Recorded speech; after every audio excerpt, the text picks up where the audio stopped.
फिर भी उसकी जेब हमेशा खाली ही क्यों रहती थी भैया? कारण बताता हूँ। ईएमआई ट्रैप कैसे शुरू होता है, कैसे धीरे धीरे आपकी पूरी कमाई को खा जाता है, और सबसे जरूरी इससे बाहर निकलने का सही रास्ता क्या है। अगर हर महीने आपको तनाव दे रही है, रातों की नींद छीन रही है और आपकी बचत को खत्म कर रही है, तो समझ लीजिए अब आप ईएमआई का इस्तेमाल नहीं कर रहे हैं, ईएमआई आपका इस्तेमाल कर रही है।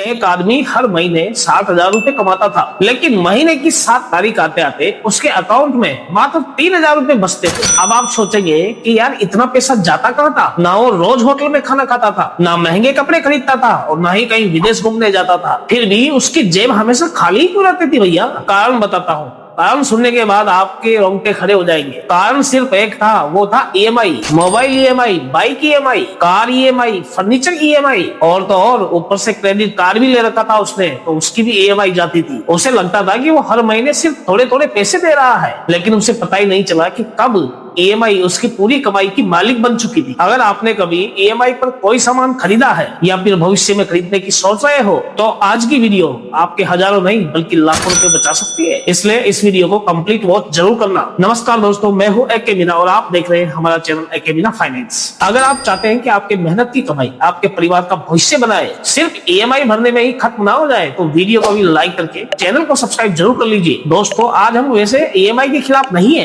कई बार ईएमआई जरूरी भी होती है, लेकिन कब ईएमआई आपकी मदद करती है और कब वही ईएमआई आपकी सबसे बड़ी दुश्मन भी बन जाती है, यही फर्क बहुत कम लोग समझते हैं। आज की इस वीडियो में मैं आपको एक आम इंसान की कहानी के तरीके से समझाऊंगा ईएमआई ट्रैप कैसे शुरू होता है, कैसे धीरे धीरे आपकी पूरी कमाई को खा जाता है, और सबसे जरूरी इससे बाहर निकलने का सही रास्ता क्या है। तो चलिए बिना देरी किए हुए वीडियो को शुरू करते हैं। अब बात करते हैं कि ईएमआई ट्रैप होता क्या है और ये कैसे शुरू होता है। दोस्तों, मिलिए रमेश से। ये मेरे गांव का रमेश है। रमेश किसी बड़े शहर का करोड़पति नहीं है, ये बिल्कुल आप और हमारी तरह एक आम इंसान है। सुबह उठता है, ऑफिस जाता है, पूरे महीने मेहनत करता है और महीने के आखिर में अपने परिवार के लिए कुछ पैसे बचाने की कोशिश भी करता है। शुरुआत में उसकी जिंदगी बिल्कुल सामान्य थी। एक दिन इसने सोचा कि यार मैं बहुत मेहनत करता हूँ, एक अच्छा मोबाइल तो बनता है। दुकान पर गया और मोबाइल की कीमत थी 36,000 रुपए। दुकानदार मुस्कुराया और बोला, अरे रमेश सर, सिर्फ 1999 रुपए की ईएमआई है, बस फिर क्या था। यहीं से हमारे रमेश भाई साहब उसके जाल में फंस गए। रमेश ने सोचा,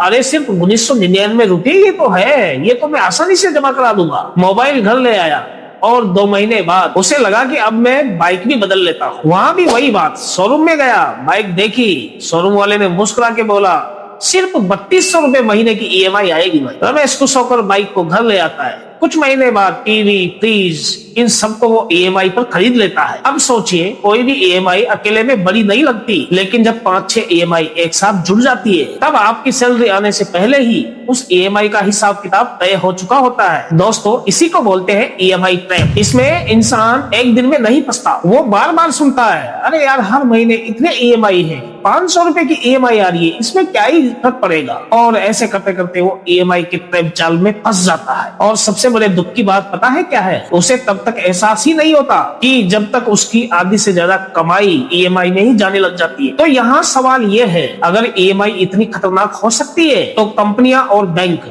हर चीज ईएमआई पर बेचने के लिए क्यों कहते हैं? यहीं से शुरू होगा इस वीडियो का सबसे बड़ा खुलासा। दोस्तों, इसका जवाब बहुत आसान है, क्योंकि जब कोई ग्राहक एक साथ 1 लाख रुपए का मोटा बंडल लेके जाता है, तो वो कोई भी सामान खरीदने से पहले 10 बार सोचता है। लेकिन अगर उसी 1 लाख रुपए को हर महीने 3,499 में डिवाइड कर दिया जाए, यानी उसकी छोटी छोटी ईएमआई बना दी जाए, तो हमारे दिमाग में क्या आता है? अरे यार इतने तो मैं आराम से भर ही दूंगा। हमारा दिमाग कीमत नहीं देखता, सिर्फ हर महीने वाली किस्त को देखता है। यहीं पर हमारा ये दिमाग सबसे बड़ी गलती कर देता है। हम सोचते हैं इतनी ईएमआई तो आराम से निकल जाएगी, लेकिन हम ये नहीं सोचते कि अगले महीने भी ईएमआई आएगी और उसके अगले महीने भी आएगी, और तो और कई सालों तक आती रहेगी। यही कारण है कि कंपनियां आज आपको प्रोडक्ट नहीं बल्कि ईएमआई बेचती है। और ये बात मैं कोई हवा में नहीं बोल रहा हूँ, जरा अपने आसपास देखिए। मोबाइल खरीदो तो ईएमआई, बाइक खरीदो तो ईएमआई, कार खरीदो तो ईएमआई, और तो और टीवी, फ्रिज सभी में भाई ईएमआई। क्यों? क्योंकि इसका भुगतान आसान दिखता है तो खरीदने का फैसला भी आसान हो जाता है। लेकिन दोस्तों, आसान खरीदारी का मतलब हमेशा सस्ता सौदा नहीं होता। यहीं पर मैं अपने गाँव के भाइयों से भी एक बात जरूर बोलना चाहूंगा। गाँव में हमारे माता पिता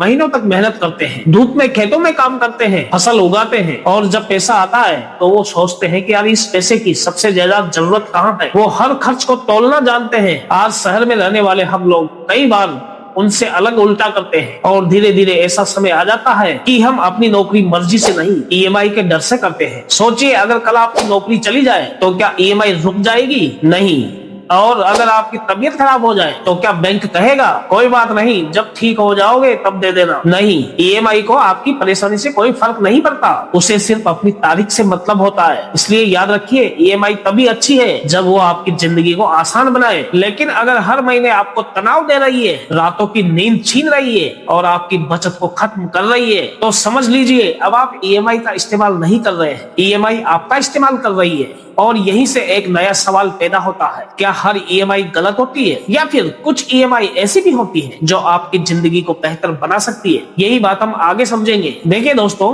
अब तक की बात को सुनकर कुछ लोग सोच रहे होंगे तो क्या ईएमआई लेना ही गलत है? नहीं, बिल्कुल नहीं। हर ईएमआई बुरी नहीं होती। फर्क सिर्फ इतना है कि आप ईएमआई किस चीज के लिए ले रहे हो। मान लीजिए आपने पढ़ाई के लिए एजुकेशन लोन लिया, जिससे आपकी स्किल बनी, अच्छी नौकरी मिली और आपकी कमाई भी बढ़ गई। या फिर आपने अपने काम के लिए कोई मशीन खरीद ली, जिससे आपका बिजनेस आगे बढ़ा। ऐसी ईएमआई आपके भविष्य को मजबूत बना सकती है। लेकिन अगर हर कुछ महीने में सिर्फ दिखावे के लिए ईएमआई पर मोबाइल लेना, ये समझदारी नहीं है। महंगी बाइक ईएमआई पर ले लेना, ये कहाँ की बहादुरी है? या ऐसी चीज ईएमआई पर खरीद रहे हैं जिनकी आज आपको असल में कोई जरूरत ही नहीं है, तो वही ईएमआई धीरे धीरे आपकी सारी कमाई को खा जाएगी। दोस्तों, एक बात हमेशा गांठ बांध लेना, जो चीज आपकी जेब में पैसा डाले उसके लिए लिया गया लोन सोच समझकर सही हो सकता है, लेकिन जो चीज सिर्फ आपकी जेब से पैसा निकाले उसके लिए बार बार ईएमआई लेना आपको कमजोर करता है। मैं आपको एक छोटा सा उदाहरण देता हूँ। मान लीजिए दो दोस्त हैं, रमेश और सुरेश। दोनों की सैलरी 40,000 रुपए है। रमेश हर साल नया मोबाइल ईएमआई पर लेता है। सुरेश वहीं 3,000 रुपए हर महीने बचाकर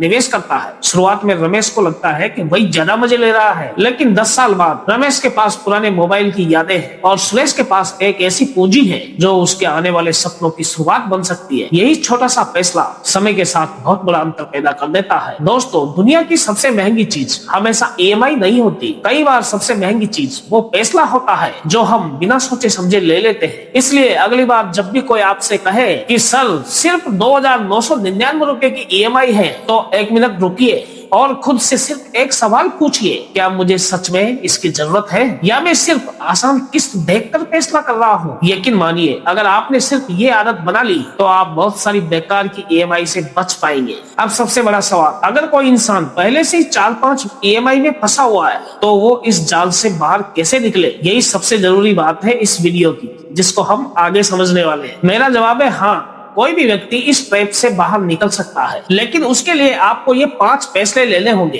पहला फैसला, आज के बाद कोई ईएमआई नहीं। जब तक पुरानी ईएमआई तब नहीं होती, तब तक सिर्फ इसलिए कोई नई चीज मत खरीदिए कि वो ईएमआई पर मिल रही है। दूसरा फैसला, अपनी सभी ईएमआई को एक कागज में नोट कीजिए। कौन सी ईएमआई कितने रुपए की है, किस ईएमआई पर सबसे ज्यादा ब्याज लग रहा है और कौन सी ईएमआई को हम सबसे पहले खत्म कर सकते हैं। यकीन मानिए, जिस दिन आप अपने पैसों का सच कागज पर देख लेंगे, उस दिन से समाधान भी दिखना शुरू हो जाएगा। तीसरा फैसला, सबसे ज्यादा ब्याज वाले लोन को सबसे पहले खत्म करने की कोशिश करें, क्योंकि वही आपकी कमाई को तेजी से खा रहा है। चौथा फैसला, हर महीने अपनी कमाई का एक छोटा सा हिस्सा जरूर बचाइए। रकम छोटी हो सकती है, लेकिन आपकी आदत कभी छोटी मत होने देना। आज 500 रुपए महीने के बचाएंगे, कल 1,000 रुपए भी आप बचा पाएंगे। लेकिन सबसे बड़ी बात यह होगी कि पहली बार पैसा आपके पास रुकना शुरू होगा। और पांचवा और सबसे जरूरी फैसला, हर खरीदारी से पहले खुद से सिर्फ एक सवाल पूछे, क्या मुझे सच में इसकी जरूरत है, या मैं सिर्फ दूसरों को देखकर खरीदारी कर रहा हूँ? अगर इस एक सवाल का ईमानदारी से आप जवाब देने लगे तो यकीन मानिए आप अपनी आधी फिजूल खर्ची को अपने आप रोक सकते हैं। दोस्तों, आज के टाइम पे सोशल मीडिया पर आप लोग भी एक्टिव रहते होंगे। कोई फेसबुक में वीडियो डाल रहा है, कोई नई कार लेके आ रहा है ईएमआई पर। अब आप सोच सकते हैं उनका आने वाला भविष्य कैसा होगा। तो दोस्तों, ये चकाचौंध की दुनिया है, इनसे थोड़ा हट के काम करना चाहिए। सोशल मीडिया पर आपने देखा है कि किसी के पास आईफोन आ गया, किसी ने नया घर लिया है, लेकिन भैया यहाँ कोई अपनी ईएमआई और अपने कर्जे को नहीं दिखाता है कि उस चकाचौंध के पीछे कितनी ईएमआई चल रही है और कितनी रातों की नींद जा चुकी है। याद रखिए, अमीर वो नहीं होता जिसके पास सबसे महंगी चीजें होती है, बल्कि अमीर वो होता है जिसे महीने की पहली तारीख आने से डर नहीं लगता, जिसके पास बचत हो, निवेश हो और सबसे बड़ी बात मन की शांति हो। वो दुनिया का सबसे बड़ा खुशनसीब इंसान है। दोस्तों, आज की इस वीडियो को देखने के बाद अगर आपने एक बेकार ईएमआई लेने से खुद को रोक लिया तो समझिए इस वीडियो ने अपना काम कर दिया। क्योंकि पैसा कमाना मेहनत का काम है, लेकिन उस पैसे को बचाना और सही जगह लगाना यही तो असली गेम होता है। अगर वीडियो से आपको थोड़ी भी वैल्यू मिली हो तो इसे अपने दोस्त, भाई बहन, रिश्तेदारों के साथ शेयर जरूर कीजिए, जो हर चीज सिर्फ ईएमआई देखकर खरीद लेते हैं। हो सकता है आपका एक शेयर किसी परिवार को सालों के आर्थिक तनाव से बचा ले। मैं मिलता हूँ आपसे एक और इंफॉर्मेटिव वीडियो के साथ। तब तक याद रखिए, कमाई बढ़ाने से पहले अपनी फाइनेंशियल थिंकिंग को बढ़ाइए, क्योंकि जिस दिन आपकी सोच अमीर हो जाएगी उसी दिन से अमीर बनने का सफर भी शुरू हो जाएगा। Thanks for watching this video.